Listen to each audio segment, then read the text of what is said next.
하나님의 말씀 신명기 34장 8절을 제가 읽도록 하겠습니다. 이스라엘 자손이 모압 평지에서 애곡하는 기한이 맞도록 모세를 위하여 30일을 애곡하니라. 애굽에서부터 이스라엘 백성들을 이끈 이스라엘 역사상 가장 위대한 지도자 모세가 죽었습니다. 하나님께서는 이 말씀 다음에 모세와 같은 선지자는 다시는 없을 것이라고 말씀하셨습니다. 그래서 이 히브리인들은 보통 7일 정도 죽은 자를 애도하는데 이 위대한 지도자 모세를 위해서는 7일로는 부족했습니다. 그래서 30일 정도 그들이 모세를 애도했습니다. 30일 동안 모세의 죽음을 슬퍼하면서 지난 세월 동안 그들이 모세와 함께했던 시간을 회상하였습니다. 특별히 그들은 이 모세가 그의 말년에 남긴 아주 중요한 교훈들을 다시 한번 떠올리게 되었습니다. 그들은 새로운 깊은 감사로 그가 저희 중에 있을 때에 주어진 그 귀중한 교훈들을 회상하였다. 아마 거의 신명기의 내용이었을 것입니다. 모세가 이 백성들에게 들려준 귀중한 교훈들의 핵심은 무엇이었습니까? 핵심. 한 문장으로 표현하면 기억하라는 것이었습니다. 기억하라. 다른 말로는 잊지 말라는 것이었는데 모세가 아주 여러 번 강조한 이 신명기서의 핵심 말씀이죠. 특별히 어떤 것을 잊지 말아야 했는가, 또한 기억하여야 하였는가, 여러 말씀들이 있지만 반복되어서 그가 말한 것, 너는 애굽에서 종되었던 일과 너희들이 속박되었던 그 과거와 내 하나님 여호와께서 너를 그 종된 상태에서 구원하셨다는 것을 기억하라, 혹은 잊지 말라, 여러 차례 강조했습니다. 그래서 이 30일의 애도 기간은 가나안에 들어가기 앞서서 그들의 마음이 하나님께 충성된 삶을 살기 위한 강력한 동기를 얻고 그들의 삶의 다음 챕터를 준비하는 시간이었는데요. 여기 모이신 우리 모든 진리의 교우님들께서는 죄의 종되었던 우리가 스스로의 힘이 아닌 하나님의 사랑과 능력으로 구원받으셨음을 믿으십니까? 네. 그것이 삶의 동기가 되어서 이 자리에 오신 분들 맞으십니까? 그리고 시대적으로 우리가 그 징조들을 통하여서 본향에 들어가기 직전에 우리가 놓여 있음을 여러분 또한 믿으십니까? 그렇다면 우리는 지금 모세의 이 죽음에서 여호수아의 시대로 넘어가는 그러한 시대에 놓여져 있다고도 볼 수 있습니다. 가나안에 들어가기 직전이지만 아직 완전히 들어가지는 못한 상태, 그 땅에 들어가기에 있어서 아직 그래도 넘어야 할 장벽이 많고, 그리고 그 장벽들을 넘는데 또 얼마나 시간이 오래 걸릴지 불확실한 상태. 그러나 그 안에서 반드시 저 땅을 차지하게 될 것이라고 말씀하신 하나님의 약속을 믿고 살아가는 상태. 그렇죠? 그러한 시대와 상태 속에서 하나님께서 그분의 백성들을 어떻게 이끄시고 우리를 어떻게 이끄시고 그 안에서 우리가 어떻게 살아가야 할지를 이 말씀을 통해서 나누고자 합니다. 이 30일의 애도 기간을 마치고 하나님께서는 새로운 지도자로 세워진 여호수아에게 이렇게 말씀하셨습니다. 여호와의 종 모세가 죽은 후에 여호와께서 모세의 시종 눈의 아들 여호수아에게 이르러 가라사대 내 종 모세가 죽었으니 이제 너는 이 모든 백성으로 더불어 일어나 이 요단을 건너 내가 그들 곧 이스라엘 자손에게 주는 땅으로 가라. 제가 노란 줄로 이렇게 쳐놓은 이 2절의 표현을 여러분들 보시면요, 하나님께서 이 30일의 애도 기간이 끝나자마자 이 기간을 딱 끊어내시고 끝났어, 오케이. 그리고 아주 빠르고 신속하게 그들의 시선과 마음과 눈이 그들이 도달해야 할 최종 목적지와 당장 눈앞에 놓여진 장애물을 보도록 하시는 것을 볼 수 있습니다. 애도 기간 딱 끝나자마자 뭐 이렇게 주변을 돌아볼 틈도 없이 앞을 봐. 전환을 빠르게 하나님께서 지금 이 상황을 단숨에 바꾸십니다. 동기를 얻었다면, 하나님의 사랑과 구원하심을 기억하는 시간 가졌으면, 자 이제 어디를 봐라? 앞을 봐라. 가야 할 게 있고 도달할 곳이 있고 넘어야 할 것이 너희들 눈앞에 있다. 이렇게 생각을 완전히 한 번에 전환시켜 주십니다. 그들이 슬퍼했던 그 대상이 모세였기 때문에 7일은 부족했습니다. 30일은 필요했습니다. 그러나 또 너무 길어서는 안 되었습니다. 기억하는 시간이 우리에게 늘 항상 필요하지만 기억하는 것만 계속 질질 끌면 안 되었습니다. 모세는 어떤 사람이었고 그 이끄신 하나님께서 어떤 분이신지를 그것만 계속 생각해서는 안 되었습니다. 동기 얻었으면 지금 빨리 뭐 하라? 가라. 갈 곳을 봐라. 하나님께서는 그들로 하여금 시선을 앞으로 전환시키셔서 첫째로 과거에 대한 아쉬움과 후회에 깊이 빠지지 않도록 하셨습니다. 그 다음 둘째로는 미래에 대한 염려와 불안에 빠지지 않도록 하였습니다. 이런 이 위대한 존재가 이제 우리에게 없는데 어떡하지? 이런 생각이 점점 그들 안에서 커지면 안 되었습니다. 만약 동기를 얻고도 가나안을 향하여 나아가는 일이 지체될 때에 그들 마음 가운데 주저함과 의심의 정신이 점점 더 커질 수 있었습니다. 그렇게 된다면 주저하며 의심하는 자 앞에서는 앞길을 막는 장애물이 결코 없어지지 않을 것이기 때문이었습니다. 모든 불안과 실패나 패배의 위험이 다 없어지기까지 전진하기를 꺼려하는 자는 아예 전진 자체를 못하게 될 것이기 때문이었습니다. 요단을 건너야 되는데 요단강 바로 앞에서 지난 그 긴 광야 세월과 그 출애굽의 역사를 그것만 계속 생각하고 하나님은 이런 분이셨는데 그것만 계속 생각하면 아예 전진을 못하게 된다는 것입니다. 뭔가 완전하게 내가 건널 수 있는 환경과 생각과 뭔가 그 하나님에 대한 이해가 완벽하게 될 때까지 난 전진하지 않겠다. 그것은 그들로 하여금 나아가지 못하게 하는 그런 장애물이 될 수 있었습니다. 사단이 이 틈을 노리죠. 우리가 하나님에 대해 탐구하고 기억하는 것 매우 중요하고 가장 중요하고 가장 우선시되어야하고 가장 유지되어야 할 일이지만 그것만 우리가 너무 길게 지속해서는 안 되는 것입니다. 동기를 얻었으면 하나님이 이런 분이시라는 걸 우리가 알게 되었으면 순종의 현장으로 발을 내딛기까지의 시간이 지나치게 흐르면 안 되는 것입니다. 히브리서 1장을 1절과 2절에서 보게 되면 제 기억에는 6장이었던 것 같은데 여기 말씀하십니다. 그러므로 우리가 그리스도의 초보를 버리고 초보라는 것은 나쁜 것이 아닙니다. 가장 기초적인 것을 이야기하는 것입니다. 그리고 죽은 행실을 회개함, 하나님께 대한 신앙, 침례들, 안수, 죽은 자의 부활, 영원한 심판에 관한 교훈의 터, 이게 다 어떤 내용입니까? 하나님께서 우리에게 주시는 복음의 기초가 되고, 그렇죠? 율법의 기초가 되고, 하나님의 품성의 기초가 되고, 하나님의 그 예수님의 십자가와 생애의 목적이 무엇인가를 이해하는 것이고, 그 기초적인 것들, 그것을 다시 닦지 말고 이제는 너희가 어디로 나아가라? 완전한 대로 나아갈지니라. 그것만 계속 연구하고 논쟁하고 토론하고 그만하고 개인적으로 그것을 동기를 얻었고 이해했으면 이제 순종의 현장으로 발을 내디더라. 이렇게 바울이 권면하고 있습니다. 하나님께서는 그들의 시선을 앞으로 돌린 후에 그들이 가나안 땅에 반드시 들어가게 될 것이라 확신을 주십니다. 너의 평생에 너를 능히 당할 자가 없으리니 내가 모세와 함께 있던 것 같이 너와 함께 있을 것이라. 내가 너를 떠나지 아니하며 버리지 아니하며 마음을 강하게 하라. 담대히 하라. 너는 이 백성으로 내가 그 조상에게 맹세하여 주리라. 한 땅을 얻게 하리라. 네. 자, 그런데요.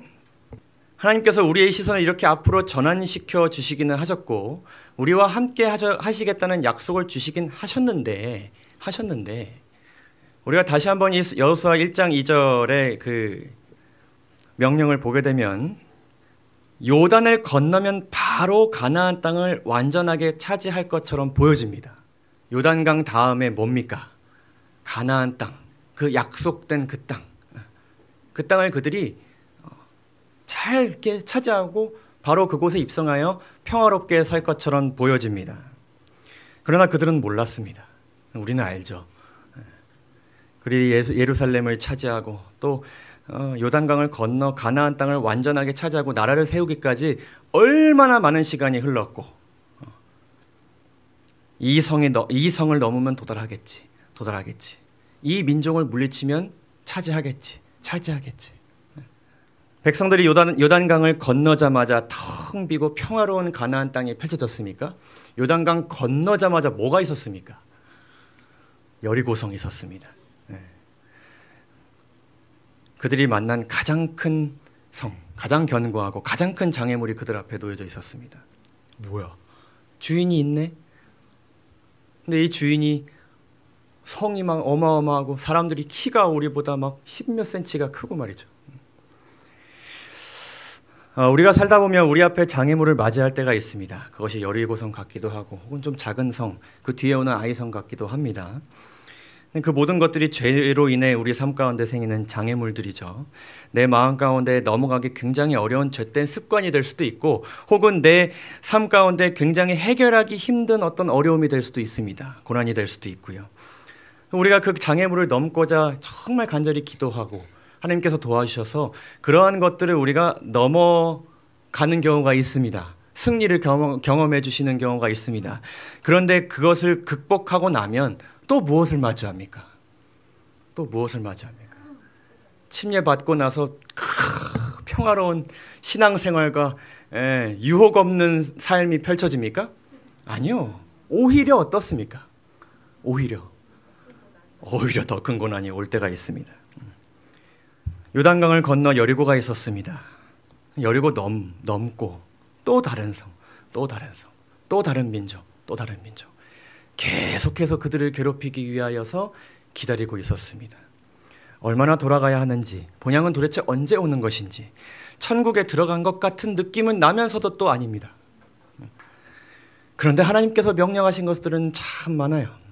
여러분들 재림교회 다니시니까 역시 하나님의 계명을 지키는 삶이 하나님께서 원하시는 삶이야 라는 것을 알게 되었는데 지킬 것 참 많습니다. 그렇죠? 하나님께서 이스라엘 백성들에게 주신 말씀들을 여러분 보시게 되면 특별히 출애굽기, 신명기 이런 말씀들을 여러분들이 보시게 되면은 그냥 지키고 행하고 살라고 말씀하신 적이 거의 없습니다. 다 뭐라 그러셨냐면은 모든 규례를 다 지켜 행하라고 말씀하셨습니다. 예외가 없는 것이죠. 근데 도대체 뭐부터 해야 할지, 지금 내가 지키는 것보다 안 지키는 것이 훨씬 산더미처럼 많아 보이고요. 잘하고 있는 것도 아닌 것 같은데 뭔가 잘하고 있는 것 같기도 하면서도, 그런데 여전히 내 삶에는 죄가 가득하고 장애물들은 계속 내 삶 가운데로 들어오고 쉼도 없고 제대로 된 순종도 없이 시간은 계속 빨리빨리 흐릅니다. 예수님은 오실 것 같은데 안식일은 왜 이렇게 빨리 오는 것인지 제 생각은 아닙니다. 전 괜찮습니다. 사단은 아직 존재하고 그 최종 승리가 강 건너 있을 것 같은데 강 건너 보면 또 아닙니다. 그런데 진리 안에 있기 때문에 우리가 동기는 확실하고 하나님을 사랑하고 또한 순종하고는 싶습니다. 들어가게 될 본향을 바라보십시오. 얼마나 좋은 말씀입니까? 우리에게 필요한 말씀이고 우리를 움직이는 원동력이 되는 그런 말씀입니다. 도대체 다음 우리는 무엇을 해야 할까? 감동받고 집에 왔는데 무엇을 해야 할까? 하나님께서 이스라엘 백성들을 움직이시는 방식이 있었습니다. 움직이시는 방식. 먼저 동기를 주시고 나서 사랑으로 구원하시고 그분을 사랑하고 싶은 마음과 그분을 따르고 싶은 마음을 그 백성들에게 주시고 나서 그들을 이끄시는 방식이 있었습니다. 첫째로는 그들이 최종적으로 쟁취하게 될 승리를 바라보게 하시고 그 일이 반드시 일어나게 될 것이라고 약속하셨습니다. 우리에게는 바라봐야 할 목적지가 어디입니까? 하늘, 그렇죠? 그것을 바라보게 하시고 반드시 그 일이 일어나게 될 것이고 너희가 그곳에 있게 될 것이다 라고 약속하시는 것입니다. 그 다음에 주시는 것이 무엇인가 하면은 가장 가까이에 있는 장애물을 넘어가는 일에 집중하게 하십니다. 이거 넘고 저거 넘고 저거 넘고 저거 넘고 쫙 보여주시고 너 잘해야 돼. 그래야 내가 가나안 땅에서 기다리고 있을 테니까 잘 와야 돼. 이렇게 하지 않으셨습니다. 가장 눈앞에 있는 것부터 넘게 하시고 그들의 온 몸과 정신과 마음을 하나로 모아서 그 장애물을 넘는 데 집중하도록 하셨습니다. 그리고 그 장애물을 너희가 반드시 넘어가게 될 것이라 약속하셨습니다. 하나님께서는 요단을 건너라고 말씀을 하시고 다음 장애물인 여리고에 대해서는 6장까지 언급을 전혀 하지 않으셨습니다. 여호수아가 2장에서 그 성에 몰래 정탐꾼을 보내긴 했지만 그것은 여호수아의 판단이었습니다. 대신 이 여호수아는 약속의 땅에 들어가게 해주신다는 하나님의 약속을 백성들에게 전달하고 그리고 나서 요단을 건널 때까지는 온 백성이 이 요단을 건너는 일에 집중시킵니다. 그래서 여호수아는 먼저 제사장들이 10계명이 들어있는 언약궤를 메고 요단강에 먼저 들어가면 뒤에 백성들이 한 900m 정도 떨어져서 이 언약궤를 맨 제사장들을 따라가라고 지시합니다. 그리고 나서 이야기하는 것이 여호수아가 또 백성에게 이르되 너희는 스스로 성결케 하라. 여호와께서 언제요? 내일 너희 가운데 기사를 행하시리라. 모든 백성들이 한 마음으로 요단강이라는 장애물을 넘는 일에 집중하고 하나님의 약속과 명령을 의지하여 건너는 일에 기대감을 가지도록 하였습니다. 어떻게 될 것이다. 우리가 건너게 될 것이다. 그때 하나님께서 그들의 집중력이 흐트러지지 않도록 또 한 번 역사하였습니다. 처음 주셨던 말씀 반복해서 말씀하십니다. 내가 오늘부터 시작하여 너를 온 이스라엘의 목전에서 크게 하여 내가 모세와 함께 있었던 것 같이 누구와 함께 있을 것이다. 너와 함께 있는 것을 저들이 강 건너 있는 사람들이 알게 될 것이다. 그리고 나서 하나님께서는 그 온 백성의 마음이 하나님께 그 집중되었을 때에 그리고 요단강에 집중되었을 때에 그때 요단강을 구체적으로 어떻게 넘으면 되는지를 알려주십니다. 온 땅의 주 여호와의 궤를 맨 제사장들의 발바닥이 요단 물을 밟고 멈추면 그들이 해야 되는 첫 번째 일이 무엇이었습니까? 요단 물을 밟는 것. 밟는 것. 그러면 요단 물 곧 위에서부터 흘러내리던 물이 끊어지고 쌓여 설 것이다. 그리고 나서 제사장들이 하나님의 명령에 순종하여서 물에 발을 담갔습니다. 그리고 발을 담그자마자 하나님께서 말씀하신 그대로 되고 그들이 요단강을 건너게 되었습니다. 그리고 요단을 건넌 여호수아와 백성들은 장애물을 하나 넘고 그것에 돌 12개를 쌓아서 하나님께서 베풀어 주신 승리 하나를 기념하였습니다. 자, 그리고 그들 앞에 무엇이 있었습니까? 여리고성이 있었습니다. 이제는 뭐에 집중해야 될 때입니까? 요단강은 건너서 끝난 일입니다. 이제는 온 백성이 마음을 합하여서 여리고에 집중할 때입니다. 하나님께서는 5장에서 할례를 명하십니다.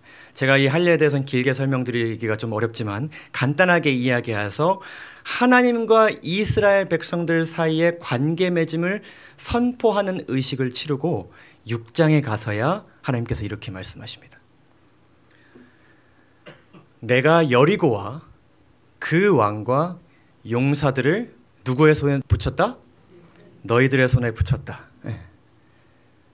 눈앞에 있는 여리고성을 하나님께서 언급하시면서 너희가 이것을 어떻게 해야 될 것이다. 넘게 될 것이다. 정복하게 될 것이다. 약속을 주십니다. 자, 이제 약속을 주셨죠. 그 다음 이제 뭐가 나와야 됩니까? 어떻게 하면 넘게 되는지 이제 알려주셔야 되지 않습니까? 그리고 나서 하나님께서 이 성을 이길 방법을 알려주십니다. 순종해야 할 명령을 주십니다. 매일 한 번씩 성을 돌고 7일째는 몇 번 돌고 7번 돌고 제사장들이 나팔을 불면 큰 함성으로 성을 향하여 목청껏 지르라. 그러면 어떻게 될 것이다? 성이 무너지게 될 것이다. 그대로 하였습니다. 어떻게 되었죠? 무너지게 되었습니다.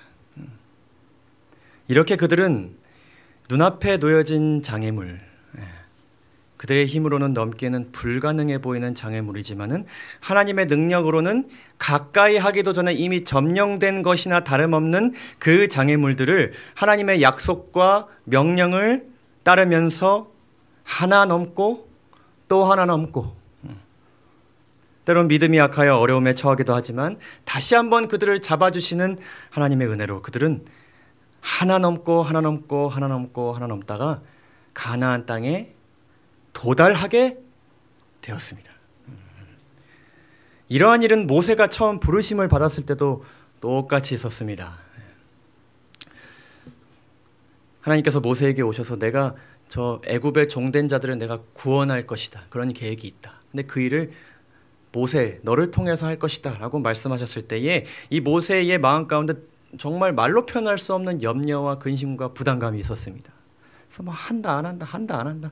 하나님께서 그 한다 안 한다 하시는데 이 하나 기적 저런 기적 계속 보여주시고 말씀하시고,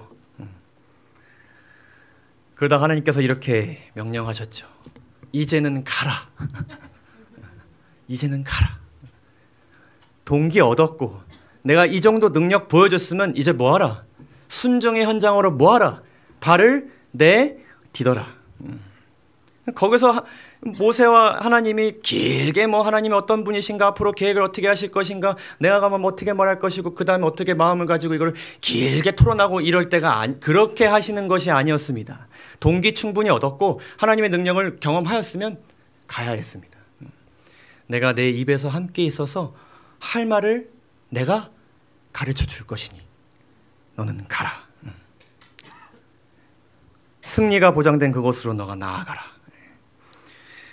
근데 이 4장 이후에 5장 6절 여러 우여곡절이 있었습니다. 그러나 모세의 마음속엔 계속해서 부담감이 있었습니다. 근데 하나님께서는 끝까지 미리 구체적으로 말씀하지 않으셨습니다. 뭐 재앙이 10개 있을 것이다. 뭐 우리가 뭐 지금 이제 그 10개 재앙을 해석했을 때에 그 신 하나하나가 뭐 이집트의 신을 하나하나 물리치신 것이다. 우리는 그렇게 해석하지만은 모세에게 있어서 지금 눈앞에 가장 큰 요단강으로 혹은 여리고성으로 놓여져 있던 장애물이 무엇이었냐면요. 바로 이것이었습니다. 내가 바로에게 가서 뭐라고 얘기해야 됩니까? 바로와 만나는 그것, 첫 만남. 지금 모세에겐 이게 가장 큰 장애물이었습니다. 가장 큰 장벽이었고요. 나는 입이 둔한 자이오니 바로가 내 말을 듣겠습니까? 안 들을 것 같아요. 들을 것 같기도 한데 또 안 들을 것 같아요. 모세가 그러했습니다. 그러한 흔들림과 불확실함이 모세 마음 가운데 있었지만 6장에서 다시 한번 하나님께서 내가 너와 함께 할 것이고 할 말을 너에게 주리라 끊임없이 말씀하시고 아론이 너와 함께 할 것이다. 그러한 명령도 주시면서 모세가 믿고 하나님을 믿고 바로에게 나아갑니다. 일단 그 임무를 받아들인 이상 그는 모든 일에 여호와를 전적으로 신뢰하고 전심으로 그 일에 착수하였습니다. 하나님의 능력과 약속과 사랑이 동기가 되어서 신속하게 그가 바로 앞에 갑니다. 그러고 나서 우리가 7장에 벌어지는 사건을 우리가 보게 되면요. 이제 하나님의 명령과 그리고 모세의 순종을 좀 이렇게 보게 되면요. 하나님이 한 가지 말씀하십니다. 바로 앞에 갔을 때 뭐 하라? 지팡이를 던지라. 그때 모세가 하나님의 명령을 듣고 믿고 던집니다. 그리고 나서 이제 하나님께서 아침에 바로에게 가라고 하십니다. 모세는 듣고 믿고 갑니다. 그 다음 하나님께서 모세에게 아론으로 하여금 지팡이를 잡고 팔을 호수에 펴라고 명령하십니다. 모세는 그것을 듣고 믿고 그렇게 합니다. 그렇게 하나하나 명령 하나 받고 하나 행하고 승리 경험하고 또 승리를 경험하고 재앙 하나 경험하고 그 다음 재앙 경험하고 그렇게 10개를 경험하게 되었을 때에 마침내 그들은 출애굽에 도달하게 되었습니다. 교과는 이러한 질문을 여러분들에게 자주 던집니다. 자주 던집니다. 이번 주에도 있었고 지난주에도 있었던 그런 질문입니다.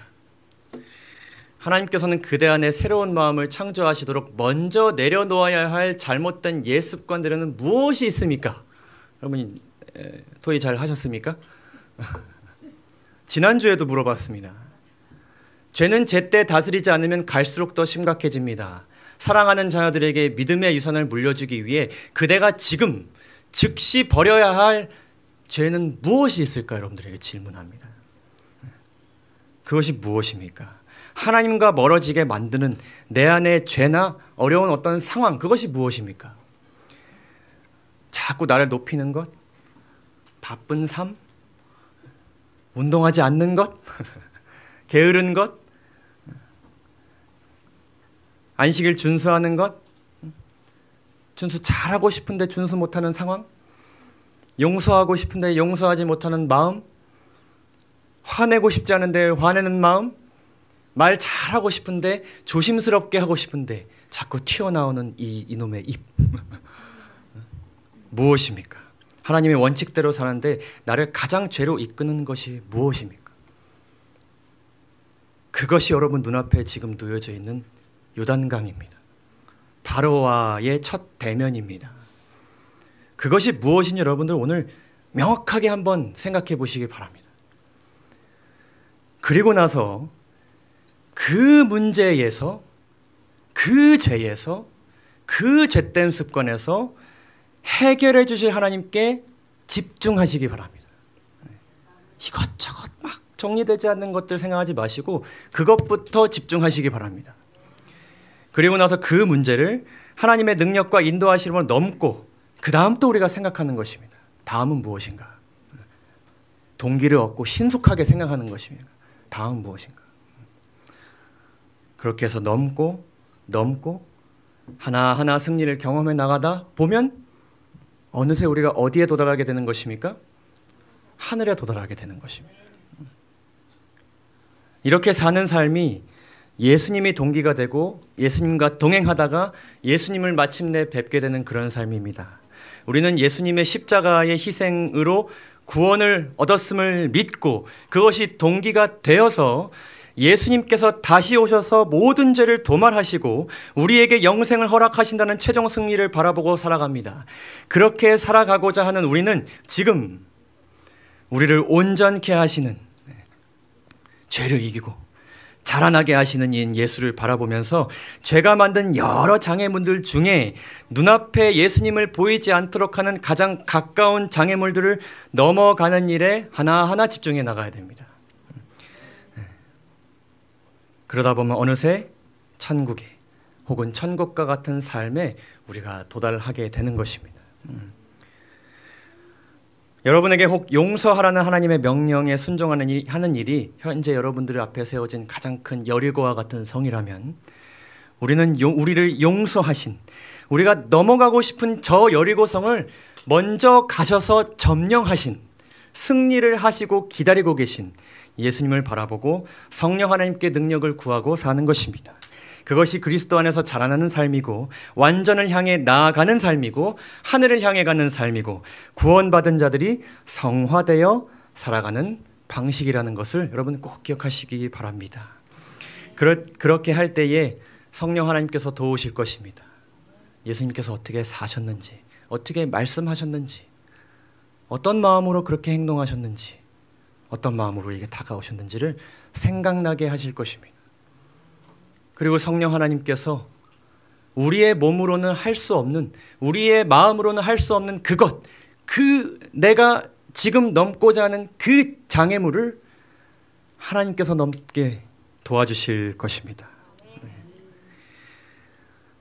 그리스도는 그 아래가 땅에 놓여졌고 그 꼭대기가 가장 높은 하늘에 닿았던 야곱이 본 사다리이다. 이것은 구원에 지정된 방법을 보여준다. 우리는 이 사다리의 계단을 어떻게 올라가야 된다고요? 하나하나 올라가야 한다. 우리 중 누구든지 마침내 구원을 받는 것은, 구원을 받게 되는 것은 사다리의 계단처럼 예수께 매달림을 통해서이다.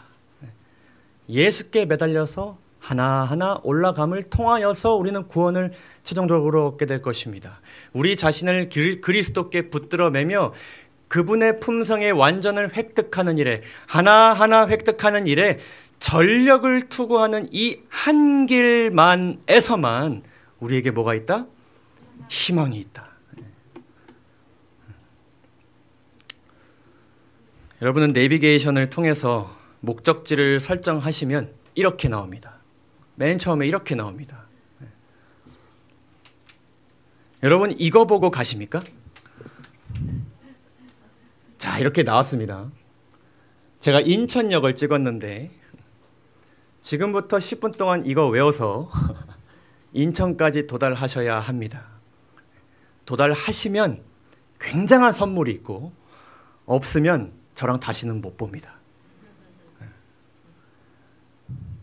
때로는 순종하는 삶이 이렇게 보여질 때가 있습니다.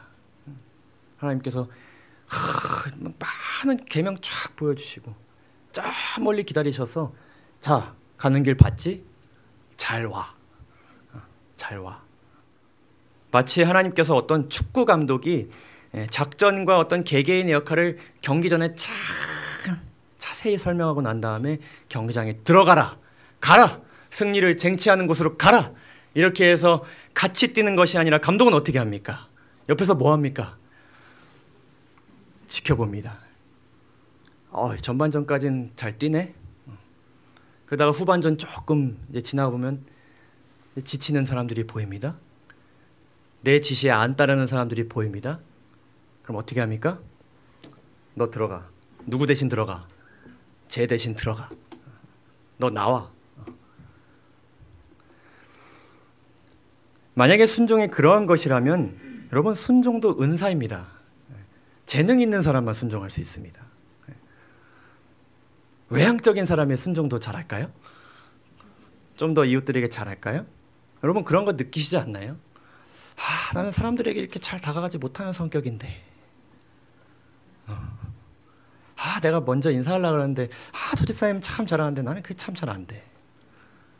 여러분 순종은 재능이 아닙니다. 타고난 사람들이 하는 것이 아닙니다. 완전한 삶은 특별한 사람들만 나아갈 수 있는 그런 삶이 절대로 아닙니다. 여러분 우리가 내비게이션을 키면 길을 어떻게 보여줍니까? 이렇게 보여줍니다. 내비게이션은 불과 한 50m 앞밖에 보여주지 않습니다.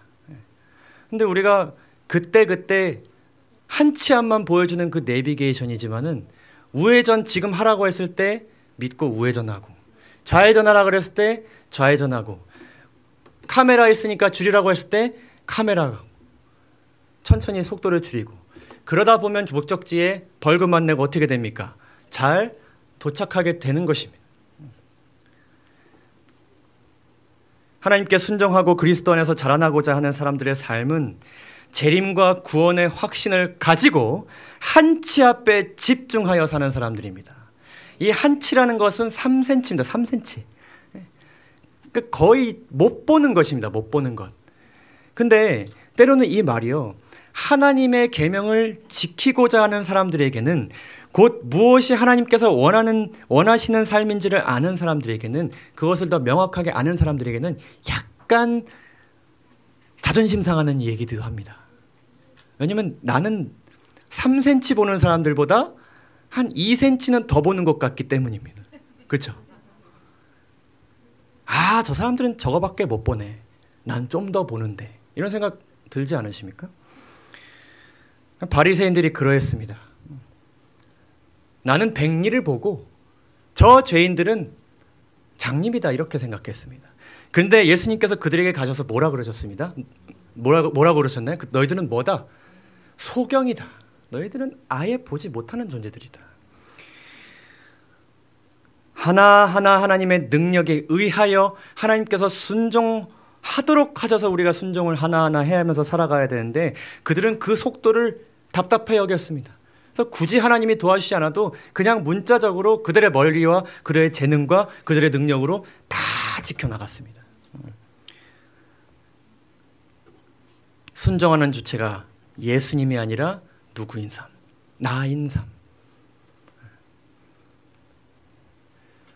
사실은 우리는 소경이 맞습니다. 우리는 모두 죄인이기 때문입니다. 이사야서 59장을 보게 되면 우리가 빛을 발하나 빛을 내뿜는다고 하지만 어두운 뿐이고 밝은 것을 바라나 캄캄한 가운데서 우리가 행하는 줄 우리가 모르고 삽니다. 우리가 소경같이 담을 더듬으면서 눈 없는 자같이 두루 더듬으며 낮에도 황혼때같이 넘어지니 우리는 강장한 자, 어둠 가운데 있는 자들 중에서 어떤 사람들이라고요? 죽은 자와 같도다. 그래서 우리는 차라리 우리의 소경됨을 인정하는 것이 필요합니다. 소경된 우리가 한 치 앞도 못 보는 존재인 우리가 나를 이끌어 주시는 분께서 나를 따르면 반드시 집에 도달하게 될 것이라는 것을 믿고 자, 지금 다리를 더 높여. 지금 앞에 있는 거 조심해. 구덩이 조심해. 하나하나 한 발자국 한 발자국 한 발자국 한 발자국 밟아 나가면서 나를 인도해 주시는 분에 대한 신뢰도 점점 더 커지는 것입니다. 그렇죠? 아, 이 사람 따라가면 내가 도달하게 되겠구나. 처음에는 괜찮나? 괜찮나? 괜찮네. 더 믿게 되는 것. 그것이 완전해지는 삶인 것이죠. 인도해 주시는 이분에 대한 신뢰가 점점. 다음에 집에 나갈 때는 내가 그 사람이 아니면 밖에 안 나가겠다. 이렇게 되는 것. 하늘은 그렇게 도달하게 되는 것입니다. 결론을 맺어보면서요. 예수님께서 이루실 최종적 승리를 여러분 모두 의심 없이 믿고 그것을 바라보면서 순종의 현장으로 신속하게 우리의 시선을 돌리게 되기를 간절히 바랍니다. 그리고 나서 현재 내 삶 가운데 죄로 인해 생긴 장애물들 중에 가장 먼저 넘어가야 할 장애물이 무엇인지를 기도하면서 깊이 생각해 보시기 바랍니다. 뭐 하나가 잘못되었으면 그거에 대한 원인이 또 있고 또 원인이 있습니다. 내가 이것만 고치면 될 것 같지만 더 근본적인 원인이 있는 경우도 있습니다.